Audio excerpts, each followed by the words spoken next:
Namaskar. Om Namo Bhagavate Vasudevaya.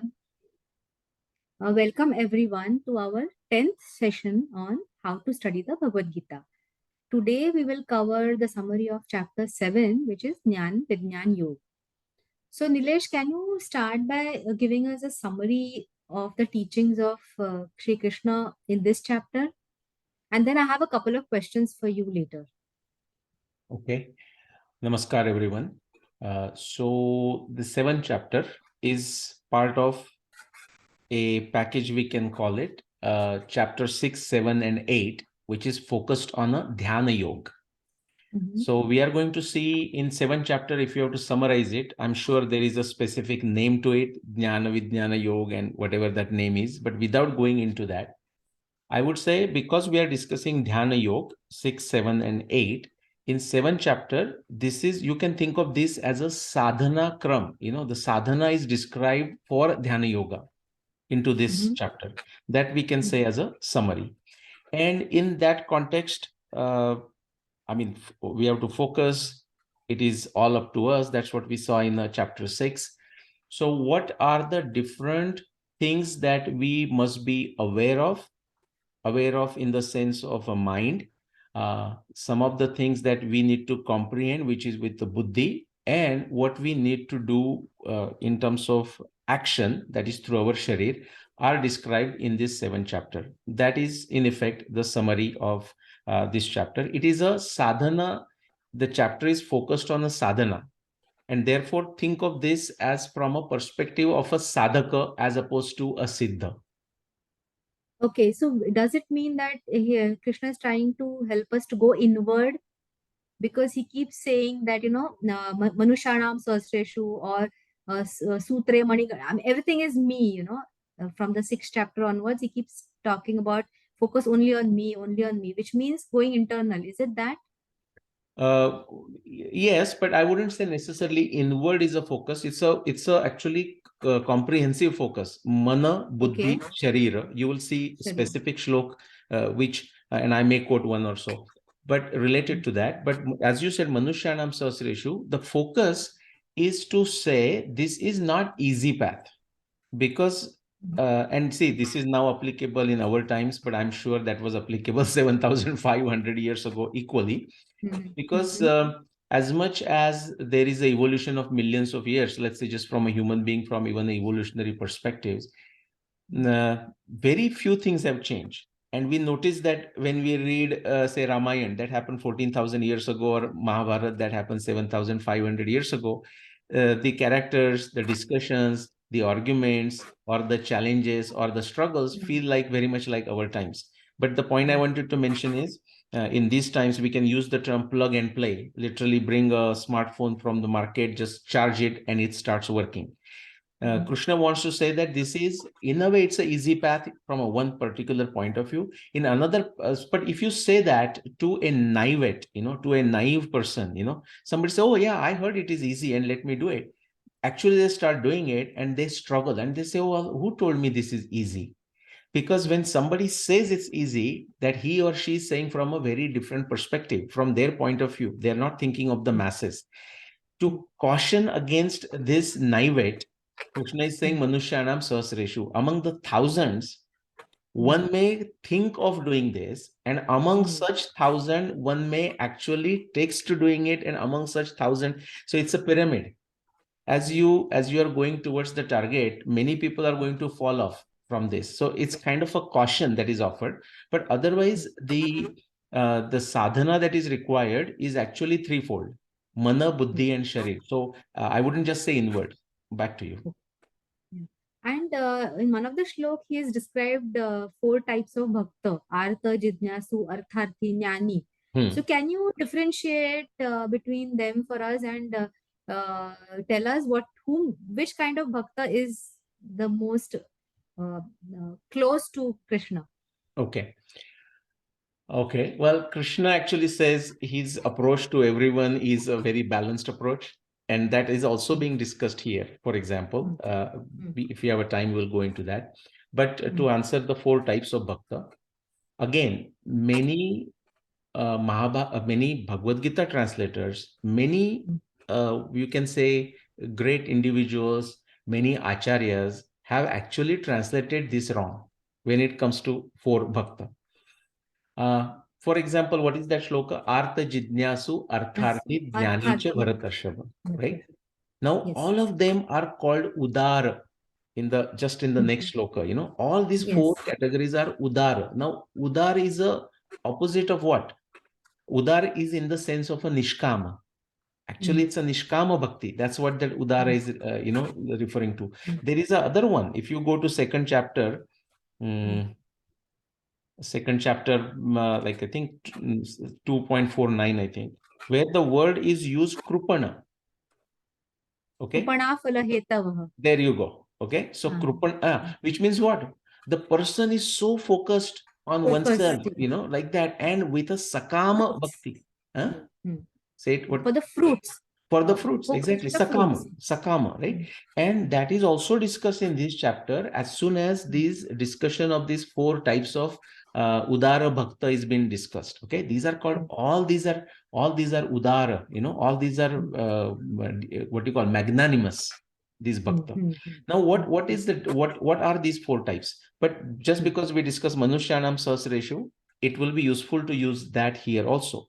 So let's say all the people, Jnana. If you take all people, so start there.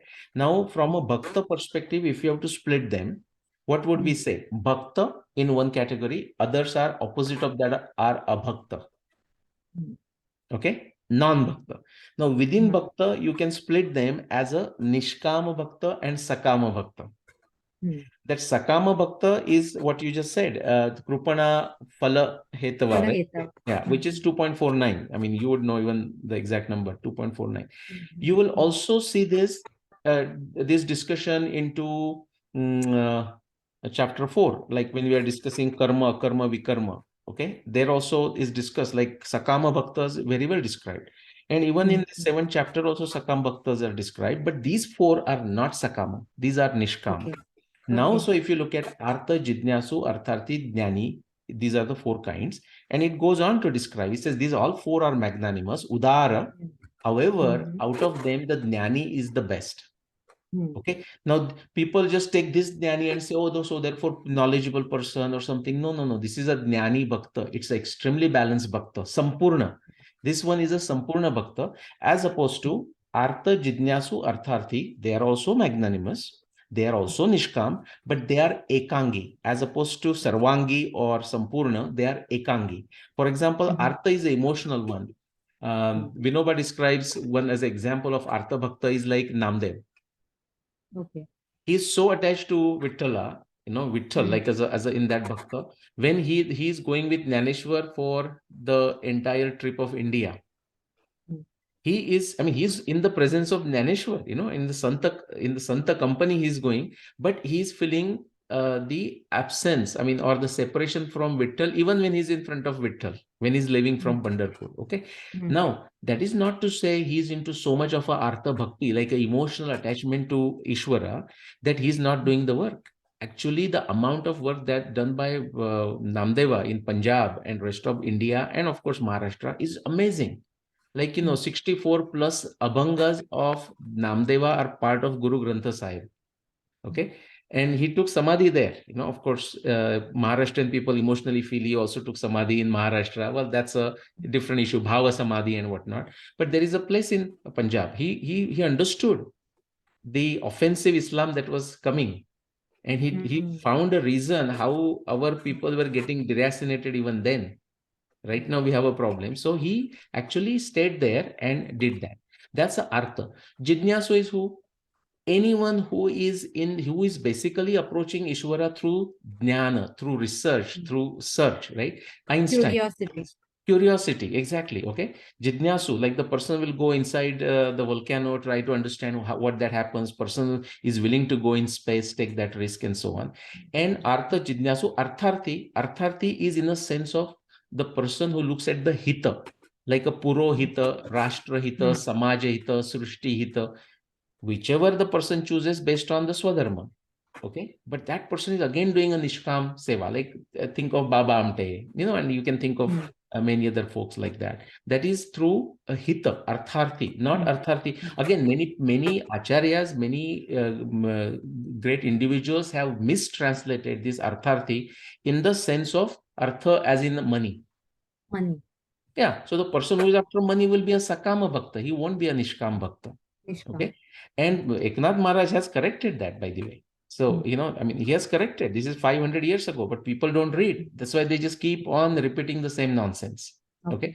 And Jnani is actually balanced in all of this. Now, that is not to say that the Jnani won't be Artha and Jnani won't do, won't have a curiosity and won't pursue curiosity and won't look for the Purohita or a Rashtrahita or a Vishwahita. Yeah, he will do that.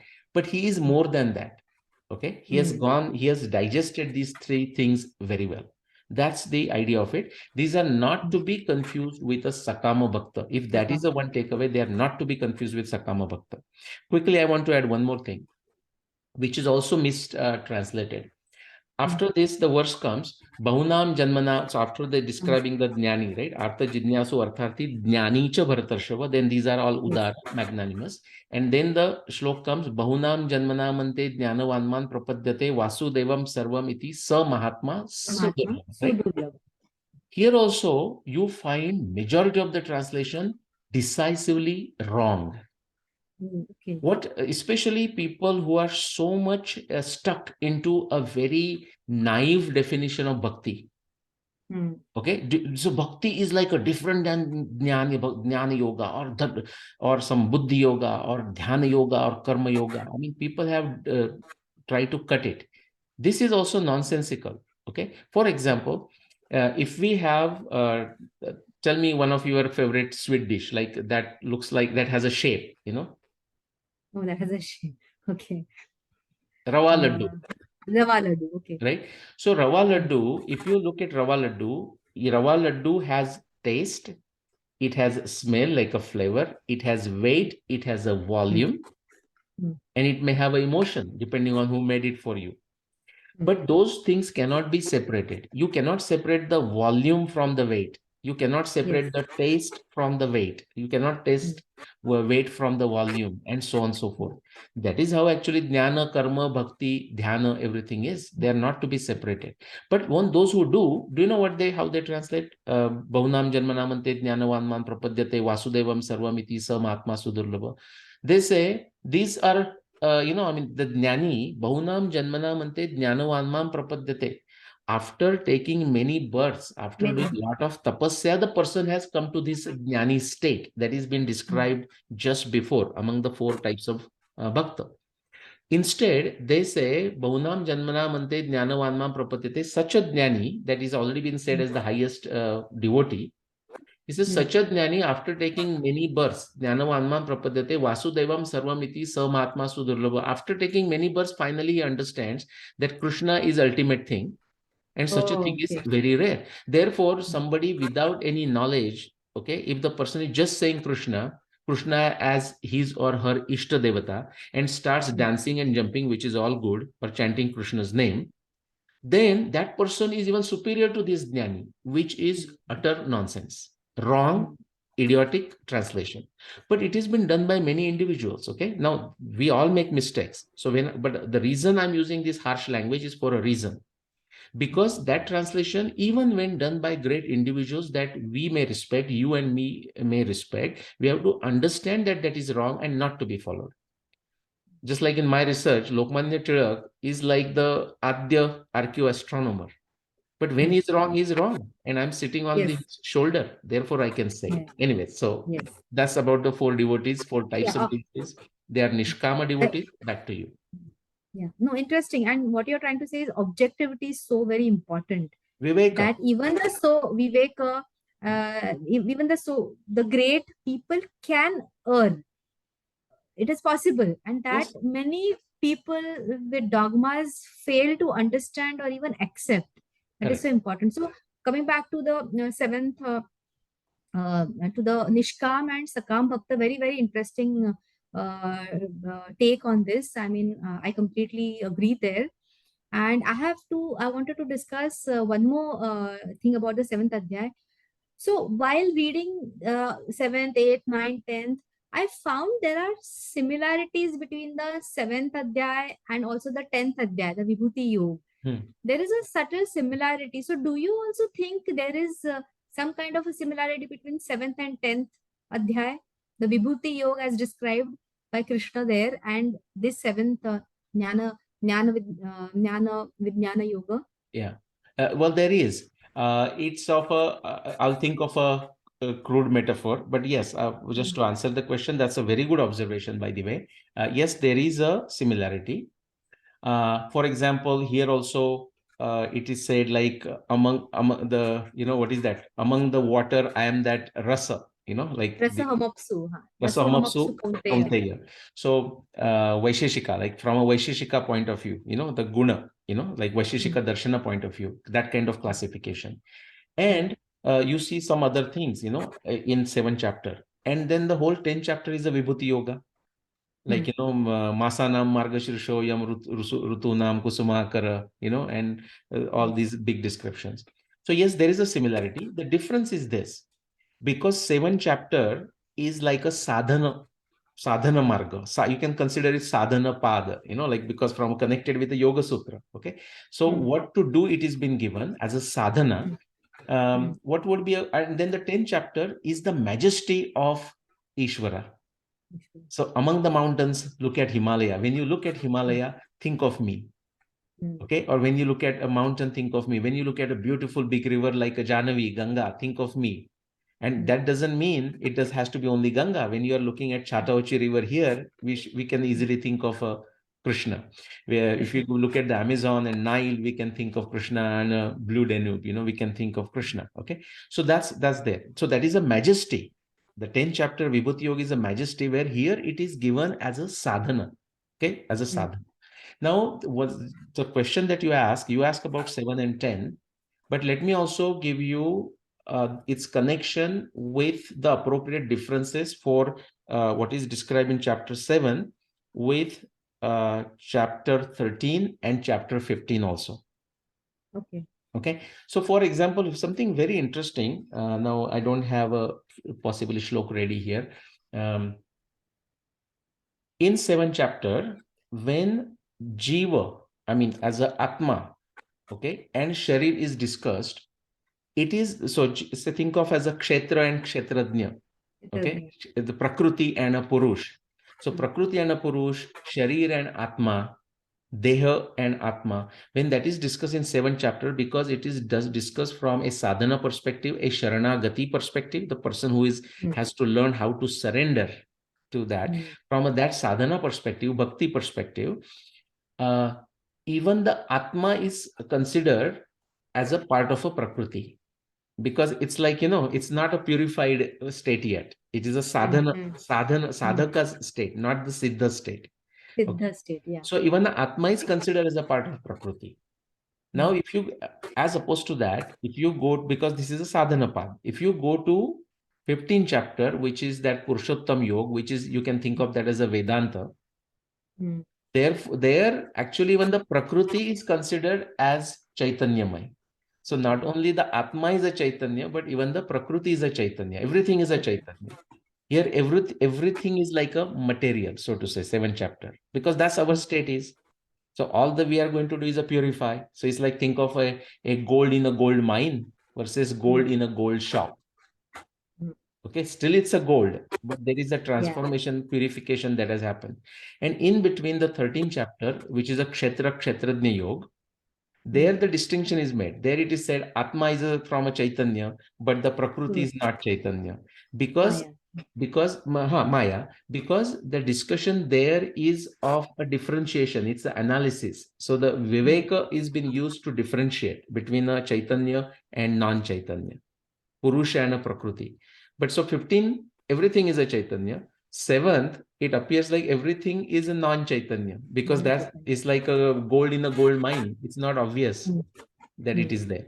So that is also a comparison. And what you see is, because of that, when people read Bhagavad Gita, it's not surprising if they are confused. Like, is it talking Karma Yoga? Is it emphasizing Bhakti Yoga? Is it emphasizing Jnana Yoga? And so on. For example, in 7th chapter, what you say, in Marathi I can say Murti Pujecha Atirek. Okay, it is there is a statement against this Atirek of Murti Puja in 7th chapter. In 7th chapter, okay. Right? I don't have a verse in front of me. Even I don't know the Right. verse by heart. No. On the other hand, if you go to 9th chapter, okay, which is right the middle point of a Bhagavad Gita, but is part of a Bhakti Yoga, there somebody who rejects Murti Puja completely, that person is been given a little bit of a jnana. Why Murti Puja is important? Is important. Right? So for example, if somebody wants to find a shlok which supports his or her specific point of view, very likely in Bhagavad Gita, the person is going to find it. But if the person tries to interpret that without the context, the person might be misled. Yes. Because Bhagavad Gita is talking about, talking against the excessive Murti Puja, and it's also talking about the importance of Murti Puja. So just another. In fact, yeah.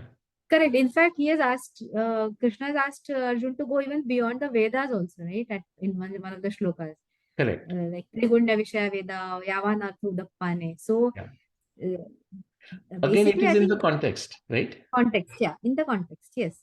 Because Rigved itself has statements which talk about as if to a naive mind, it can be seen as if it is talking against Veda itself in Rigveda. In the Rigveda, yeah. Yes. Because because he says that even the Ved have Sattva, Raja, and Tamaguna. Correct. So even try to go beyond that, he's trying to say. Yeah.